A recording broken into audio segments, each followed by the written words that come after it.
পার্শে মাছ মানেই আমরা সবসময় ঝাল খেয়ে থাকি। আজকে আমি পার্শে মাছের একদম অন্যরকম একটা রেসিপি তোমাদের সাথে শেয়ার করব। আজকে আমি বানাচ্ছি গাটি কচু দিয়ে পার্শে মাছের ঝোল।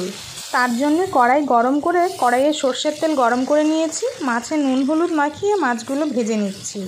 খুব সিম্পলভাবে রান্না করা এই রেসিপি খেতে কিন্তু খুব ভালো হয়েছিল। যাক, সব মাছগুলো আমি ভেজে নিলাম।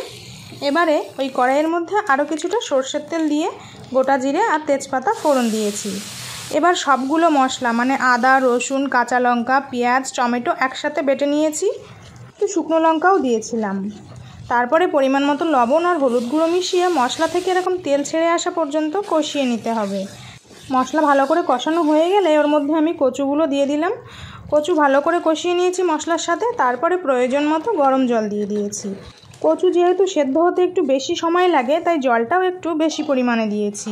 কচু যখন 80% সেদ্ধ হয়ে যাবে তখন আমি এর মধ্যে ভেজে রাখা মাছগুলোও দিয়ে দেব।